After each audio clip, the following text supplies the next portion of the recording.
in our program, the next topic is a lecture discussion on consciousness. So before we start the talk, I would like to get your comments and opinions. What is your interest? What you want to know about consciousness? And on that we progress and talk some relevant things about consciousness. But let me tell you in the beginning, consciousness and any information about it is still under controversy and no final conclusion has been reached. So researches are still going on.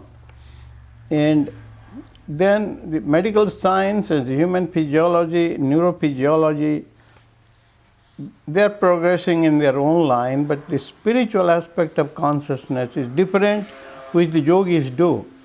According to yoga scriptures, in spirituality, consciousness is a very vital thing, and some of the points are quite unanimously shared and approved by the yoga and spiritual community, which to some extent tallies with the physiological aspect of modern science, but they are not at all synonymous or no line of definite agreement. So now please let me know what you want to know about consciousness or what is your idea about it. What do you want to know? Yes, well actually I would like to know more about consciousness of humans related to consciousness of animals.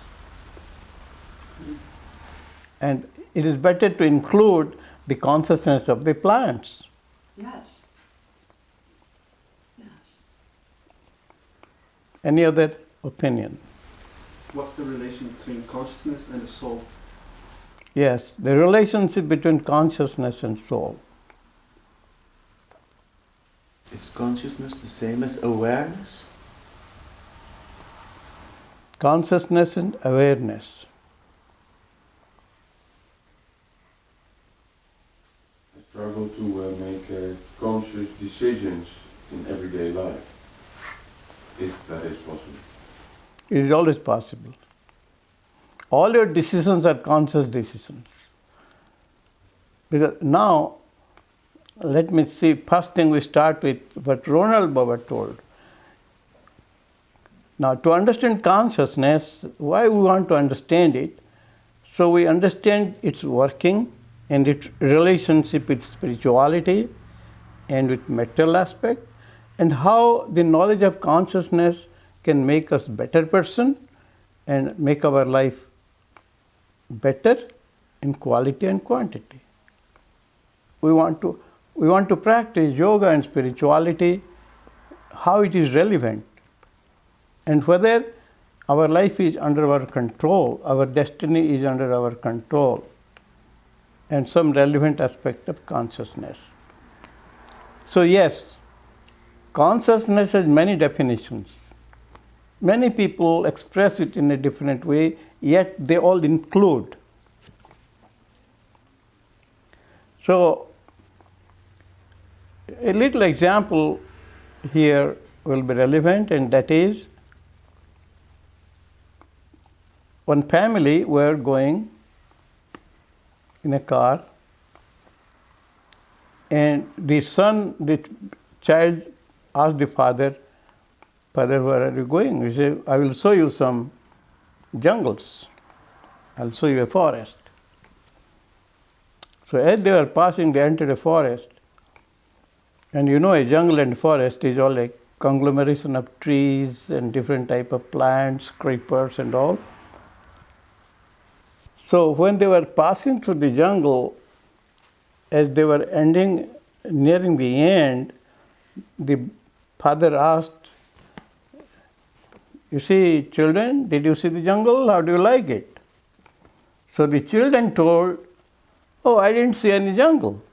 I see only groups of trees everywhere." So here the father had to explain the combination of all the trees is known as jungle. Similarly, each aspect of human life is play of consciousness. So much so that life and consciousness are almost synonymous. According to yoga scriptures, consciousness has 4 levels. And that is conscious, unconscious, subconscious, superconscious. Meditation and samadhi come under superconscious. The present aspect, what we are experiencing now in your normal wakeful state, is normal consciousness. But again, in sleep also, the person is not unconscious, he is sleeping. There is a level of consciousness. But when a person has severe brain disease or head injury, they become unconscious, which is known as coma. Still alive.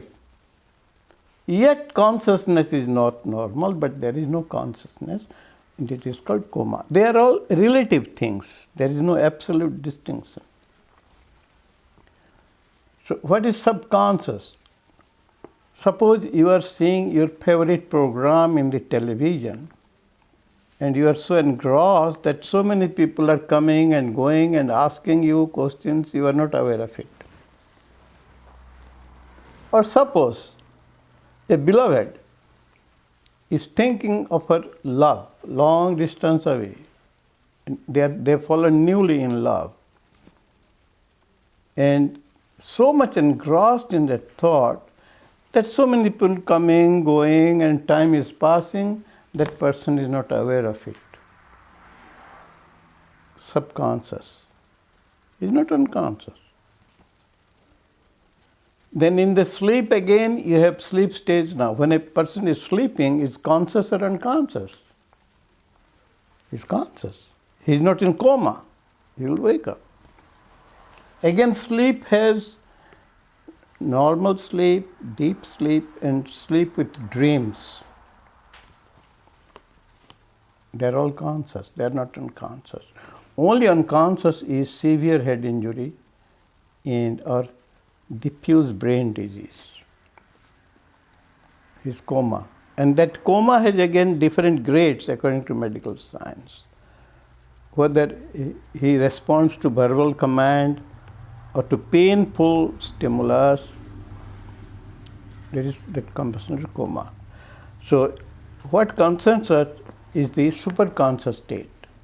Meditation is a superconscious state. And again, meditation has samadhi. Deep meditation is called samadhi, where you are not aware of your body and you are not aware of your surrounding. Again, that has different stages. Deep, very deep samadhi, then sabikalpa samadhi, nirvikalpa samadhi. In nirvikalpa samadhi, you are not aware of anything, but you are not unconscious. You are in a different state of existence, where your mind is no more there, it has merged or it has been absorbed into pure consciousness. And pure consciousness is known as Brahman or God, Shuddha Chaitanya. And that is also known as Prana, the supreme prana. So life energy and consciousness are almost similar. And that is also known as Prana, or the supreme life energy. And has it got a seat somewhere in the human system?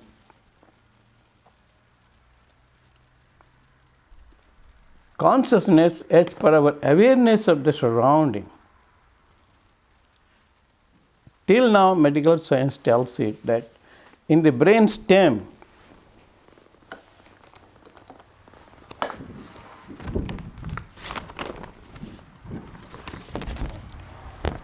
this is called the brain stem. Now the spinal cord continues as the medulla oblongata, then midbrain, and then pons inside. Inside it is a structure called the ascending reticular activating system. And that till now is known as the seat of consciousness. And when that structure is damaged, consciousness is disturbed. In severe head injury, that structure, brainstem or midbrain, is damaged, then no consciousness. Or severe brain disease, this brain has swollen up and all the structures are compressed, then also this midbrain is damaged and there is no consciousness. And that is actually called the seat. But what is the seat of life? It's very interesting. Seat of life, or prana. What is the seat of prana in the system? Prana is divided into 5. Apana, prana, apana, samana, dhyana, udana. Now details, it won't allow us time here now. Now prana's seat is interestingly in the heart. Literally, the physiological heart.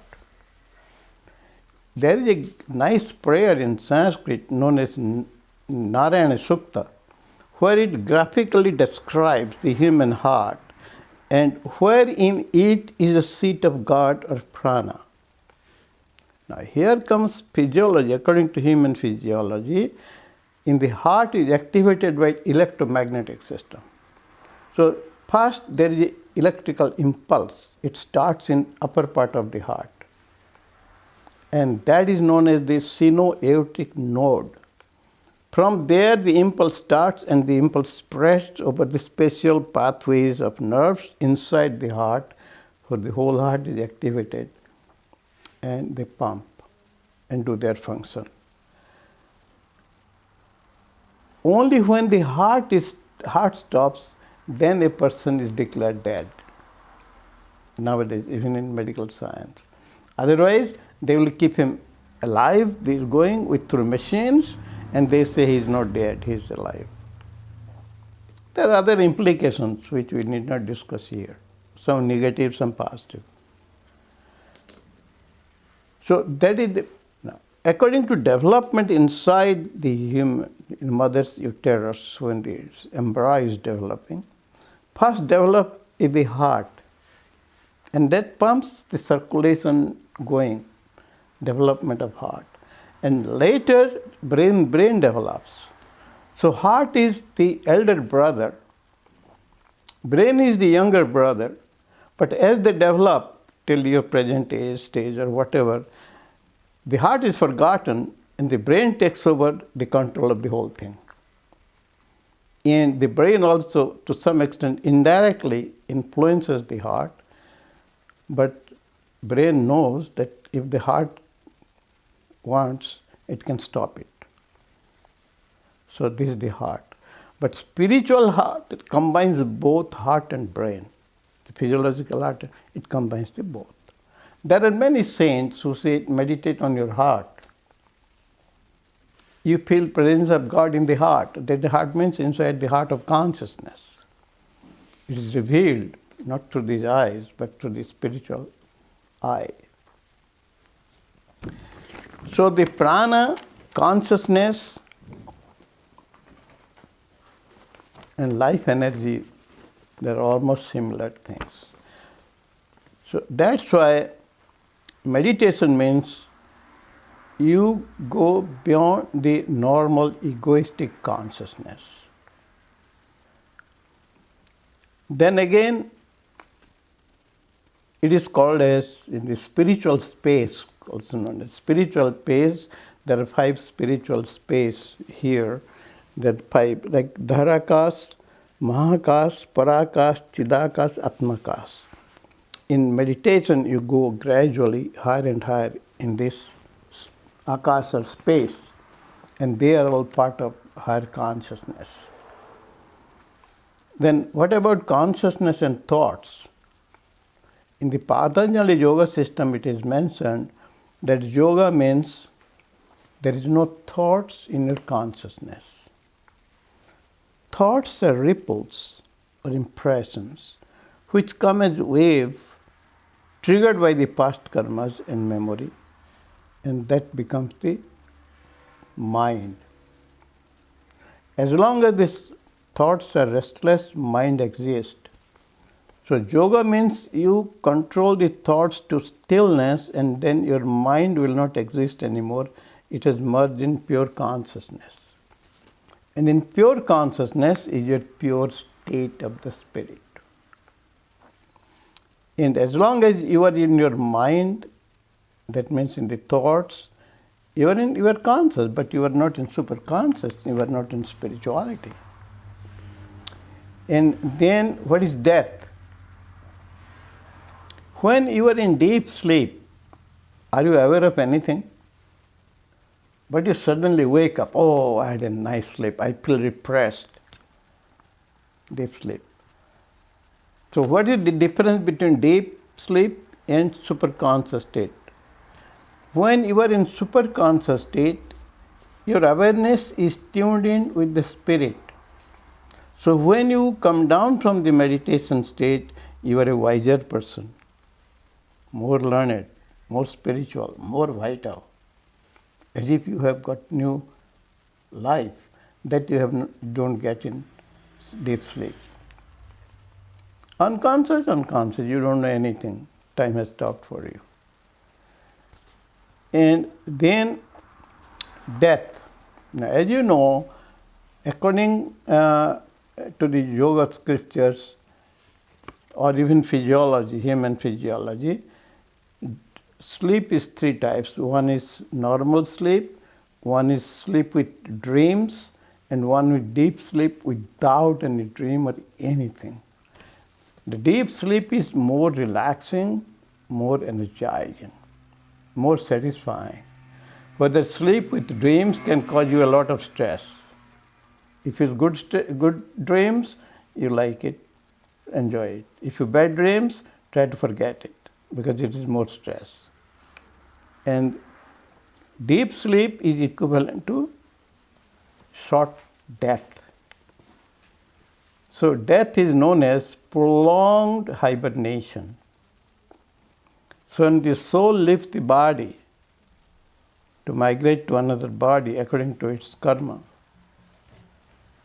the body is gone. The body, so many chemicals, it goes back, it has come from the earth, it goes back to the earth. So the soul in the process gets another body according to karma. And there are many theories, tantric views, Tibetan views, Vedic views regarding that. Don't bother, don't waste your time with that. So that is about death. So Bhagavad Gita, Krishna is told that when the body drops off, the soul drops the body, it is accompanied by the Antakarana. Antakarana means mind, memory, and inner impressions. Along with that, it migrates and occupies another body inside the mother's womb and grows. How? Now, suppose there are nice flowers there and the wind is blowing from that direction. So wind brings this flavor or the nice smell of the flower to a distant place. Similarly, when the soul leaves the old body, it migrates with its different to occupy. So you have passed through many, many deaths, many, many incarnations. Every time you had a friend, you have guide, you have mother, you have father, you have children, you have husband, you have wives, relative. Every life it has got. You have the same thing repeats again and again, again and again. Till how long? Till you get self-realized. Then no more birth. Karmas are gone. So whole thing is ruled by the karmas, means your past impressions, and that is the memory. It is your memory which goes. Yes, right. Let me show the diagram.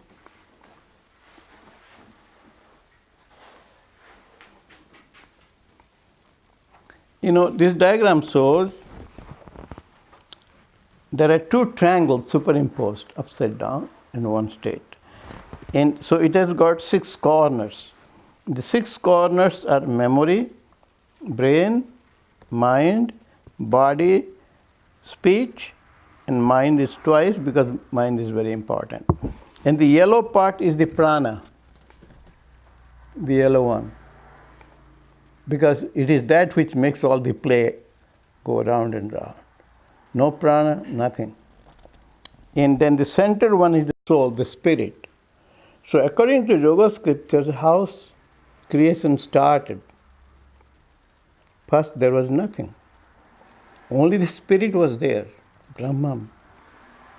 And that wanted to be many. They wanted creation should go on. And that willed. That Brahman or the Supreme Spirit willed. From that willpower, prana was born. And that prana, according to its activity, is of 2 stages. Paraprana, the Supreme Spirit, or Brahman, and Aparaprana, what you see, the creation, lower nature of body, senses, and all this. So out of that prana, first Akash was born, external sky, space. Akashat Vayu, from space or born was air, from air was born fire, from fire water, from water earth, from earth plants and other small beings like unicellular, amoeba, etc., then multicellular and complicated things. So in all of these, this consciousness is there. So interestingly, when we do your initiation, the mantras and with prana breathing and prayer, we draw all these in the reverse order. So we send all these earth, water, fire, air, space into the soul. So there they united and gets rid of its impurities and sins, and then again re-established in that progressive order. This is called purification. How do you filter the water? Chemical filtering of the water. You pass water in stages to different filtering agents. So that is how, when you pass it through mantras and prayers to the soul, and again they are re-established to the system. And so that's why here it is written, creation and its continuity or perpetuation, the externalized. So mind, that's why, is restless. So you don't be upset if your mind is restless. Don't be upset. Ignore it. Because mind cannot be otherwise. If it is not restless, there is no mind. So when there is stillness, there is no mind. So accept the fact that mind by its very origin is restless, externalized. It plays around like a child in the outside, a toy shop. The whole world is, we call it either a God's zoo or a toy shop. And every person without spirituality is like a little child, baby, seeing so many toys, nice toys, and gets engrossed in it and forgets. So that is the reason why we call creation. So first is withdraw the mind, that is called pratyahar, and make it concentrated in its source, pure consciousness. The mind vanishes. What remains is pure consciousness, self-realization. And liberation is getting evolved. As this goes on happening, you reverse the progress of the mind inward. Then is it possible to reaching that stage of inward, still you are active in the world? Yes, very much. That is where you enjoy life. That you are free from your bondage of karmas. No more material rules will affect you. No cosmic. You have become the master of that. So you are busy in the world. Everybody will look, say, oh, he's like just like any other person. They look the same, but inside they are different. So this is few words about consciousness and about the mind and sleep, some of it. Now let us in beginning stage have some questions. I have a question. The consciousness as we know it right now in our life, will that remain in our next life or after death? Or is it a different consciousness? No, the same consciousness which remains. Consciousness is life, but it may be more evolved. So you may go to meditation state much easier, and you can live in the world without much stress which you used to have. And that gradually you are evolving. That's why you are evolving. Consciousness is there. Consciousness is life. Any other? Yes. If you reach the highest stage of meditation, is that what is called bliss? Is? Bliss? Yeah, some people describe it as bliss. And that bliss is not connected with your sense organs, nor with your ego. There is a special bliss which doesn't depend on any sense perception or the body of flesh and bone. So that's why the spiritual love, the divine love, is different from the human biological love, and that pulls apart. That is another big topic about love, which you will not understand. You will not believe that love has to be completely, if necessary, one-sided, and you don't expect any merit or any benefit or reward. Then you say, how is that love? If I tell you, a husband and wife are there. So even if the husband cares or not, the wife, one direction only, gives all the love, forgives all the defects of the husband, always thinks good of him, and always serves him, even if he may start beating you. So there is an expression of divine love without expecting any reward. How many you can believe it? But that is what people have been giving. It same applies with the husband also. There are people. There's a disciple in America. That young man went there. His first wife rebelled and they separated. And he married another woman. And that woman was found out to be some psychiatric patient. And the fellow gave all the care. All forgiven, everything. They have 2 kids. He's looking after all the kids. The wife won't do anything. Still they have a family life. There is one aspect, one example. But there are saints. Mirabai in India. She was a princess. From childhood, her parents, they worshipped Krishna. So they told his supreme God, his incarnation of love, pure love. And she started believing. And when the marriageable age comes, the parents told, oh, so-and-so king is here to marry you. No, I am already married to Krishna. How is it possible? But that is possible. That has happened. That this is a life and blood story of a living saint, very popular, that Mirabai. She has composed so many beautiful divine songs. Till now people sing it with ecstasy. Then, but she agreed that I am born in a society, and if you want, as your parents' duty, I'll go and get married. So she married to the king, another king. And in their honeymoon night, the king comes and she told the truth. Look here, king, I'm already married to Krishna.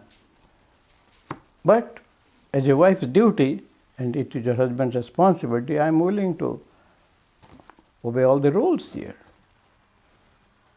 And the king told, they lived for some time, then they started harassing her. She left home. They poisoned her. The poison didn't have any effect on her. They wanted to kill her by so many techniques, nothing could kill her. So left home with a sort of that string instrument, going all over India, singing beautiful songs. People became ecstatic. Many people followed her. And she came to Krishna's place, and divine love. So that is where you see, because it was not in our topic, but since the topic came up, We have to correlate. Now that is a consciousness, a higher level of consciousness. So bliss. Bliss, she was never unhappy. She has no distress, nothing, no stress. Where she will eat, what not, what is the question? This is really called bhakti yoga or self-surrender. Any other question? Yes, I have a question. As long as we have an observer in us and a critical person, Can you please come here? conscious? I'm not able to hear you. Come here. As long as we have an observer in us and a critical person and all those persons, can you say that you are conscious? Then how can you have so many impressions, thoughts, experiences if you are not conscious? I always have the thought that consciousness is that you are aware of everything. Yes. But there has to be a consciousness where you have no problems with all kinds of thoughts and. You are conscious now. Here you see. Now thoughts are coming according to your memory, which is deposited there since your previous life. So this is giving different types of thoughts. And these different types of thoughts represent the restlessness of the mind due to lack of spiritual knowledge. So spiritual practice to go to that bliss state or stress-free soul awareness is remove those thoughts or rise above that thought. As long as those thoughts are there, you are in your ego. And as long as you are in your ego, you are vulnerable to stress and different actions, reaction, ups, downs. Sometimes enjoyment, sometimes suffering. That's unspiritual, that's a material aspect. So most of the people are in that state. I say, as a question, are most of the people in that state? Yeah, Yeah. unfortunately. So now, if there is any question, please come. Now we have still few minutes more, some minutes more. Swami, how does these spiritual centers in the brain relate to consciousness? How? How does the spiritual centers in the brain relate to consciousness? They are existing because of consciousness. They are not present in an unconscious person. If a person in coma, there is no thoughts, no impressions, no correlation. He's gone. Only because the heart is functioning, he's still alive. Everything is consciousness. And consciousness is the expression of the higher prana, para-prana. Devotees call it Divine Mother. Others call it the Supreme Mother Nature. Then the lower nature. The whole creation is lower nature. Our present experiences, physiology, anatomy, etc., psychology are lower nature. And the higher nature controls all this. And God is beyond, unknown, unknowable. You can only perceive Him in your deep meditation, in your heart. You cannot know it.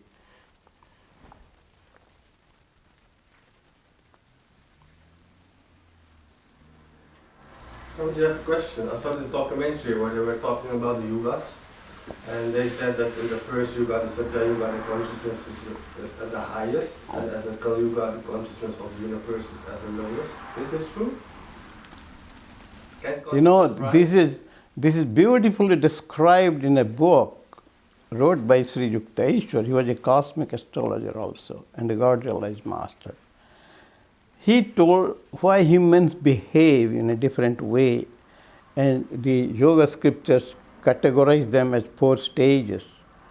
And they calculate time and categorize time as Satya Yuga, where all persons are God realized. There was no religion, nothing, only they are aware of the spirit. Then came Treta, 2/3 spirituality. Then came Dwapara, and the Treta is the time of Ramachandra. Dwapara is time of Krishna, where 50% were spiritual, 50% unspiritual. Then came Kali, or the dark age, where only 1/3 persons are spiritual. And he has depicted beautifully in that book, a very small book, the what is it called? The Holy Science. He says there is a great center in the universe somewhere. He has called it Vishnu Nadhi, the umbilical cord or the umbilicus of the Supreme God, Vishnu, the all-pervading. And the whole universe is revolving around it. And the universe consists of, and galaxies consist of so many universes and vice versa. And every system has their solar system. So now our Earth is moving around its own axis. And the Earth is moving with all other planets around the Sun. This is one solar system. This whole solar system of moving around some unknown cosmic center. And the whole thing is moving around the Vishnu Nadi, the umbilicus of the Supreme. And as in any planet, here human beings are there, as it is evolving, they come closer and closer and closer to that great center. When the Earth is nearest to that, and that nearest it may be several thousand light years or million light years, but still nearer, so their intellect improves, their brain power improves. That is called Satya Yoga. And then again it moves out. Then it has become less and less. In Kali Yuga, it is the farthest. So people have a lot of restlessness. That's why they call it yugas. It is a measure of time, of cosmic time. One yuga has no unanimity. Some say 6,000 years, some say 12,000 years, some say 40,000 years, like that. And 4 such yugas make one Mahayuga. In 1,000 Mahayuga means how many? 1,000, 4,000 yugas make one day of the Creator, Brahma. And another 1,000 Mahayugas or 4,000 yugas is one night of Brahma. Creation, dissolution goes on. Nobody dies. You never died. In the pralaya, you get reabsorbed into that Vishnu Nadi inside, beyond imagination. And when there is Vishnu, the Brahma's night is gone, they start, he brings out again all the creations. And this goes on till you become God realized. When you God realized, you become one with God. And you have no more birth, no more death, no stress, nothing. So your consciousness is different when you are living in the other yuga. If you're living in the Kali Yuga, there's dark. No, the mind is different. Consciousness is the same. Consciousness is the background. You know, in a movie is playing. Good movie, bad movie, violent movie, horror movie, all are playing on that screen. The screen is the constant. You change the set and a different picture comes. You take the screen out, it won't reflect. So the thoughts vary. Guruji, how can we see the Buddhas and Krishna in this whole? Actually, the answer is Bhagavad Gita. That says, Krishna has told, Jada jada hi dharmasya glanit bhavati bharata tadatmanam sujamyaham. Means whenever spirituality goes down and down, God himself recreates himself by his yoga power to come as an incarnate, to set the things right. And then once he is gone, and how spiritual they were depends, so how many thousands of years their influence will continue. For example, Rama was there about how much? 4,000 or 5,000 years ago. But still his values, his rule is known as the divine rule, the ideal rule. It was a democratic monarchy. Still continues. People worship him as God. Krishna's time, they say, was 5,000 years ago. Rama's was 2-3 before.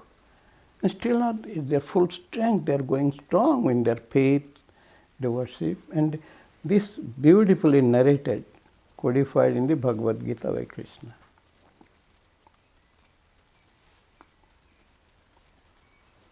So that's why now Buddha came. Buddha came 600 BC. But even 7th century AD, it started deteriorating.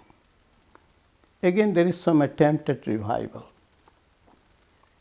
But many people worship Buddha as God. Same thing with Christianity. Jesus Christ, they describe differently as Son of God. Himself incarnated to set things right. How long it will continue, we don't know. But still people worship him as God. He has declared he is the Son of God. But again he has declared the Father and Son are one.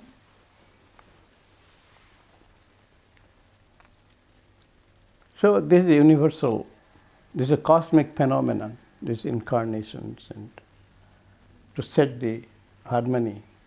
The whole cosmos is in harmony.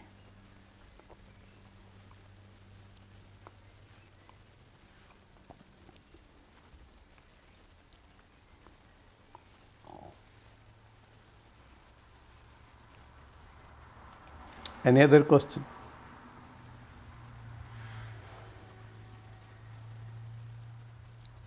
Interesting is how much you understand depends on your power of understanding. The same Bhagavad Gita you are reading now, what you understand now, and then you keep on studying it for next 10 years. After 10 years, your understanding will be different, will be much deeper. Study it after 50 years, keep continuing, then you have imbibed it and you have become like that. So one of the spiritual exercise which helps is improving your power of understanding. That's why the children don't understand all this. People who are not tuned in, they won't understand, oh, what God, I don't believe in God. And some people say, oh, I don't believe in God, but I believe in spirituality. These things go on.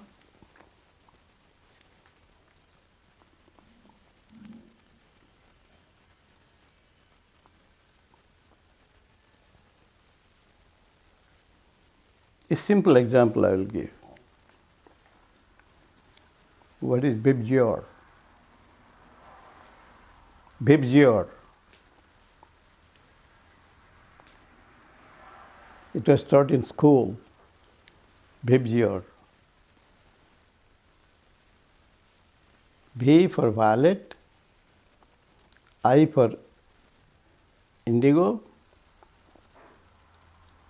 then B for blue, G for green, Y for yellow, R for red. This is the actual spectrum of sunlight when passes through a prism. You know prism? Now, many years back, maybe several centuries ago, when X-ray was not there, people knew only this, 7 colors. Sunlight has 7 colors. Now they say, beyond the violet is the ultraviolet. Beyond the red is the infrared. Beyond infrared is the X-ray. Then they say gamma rays and so. But suppose human science increases more, so you will find so many other things in the sunlight, which you don't know now. That's why, according to human progress of understanding, it goes on, so it is never static.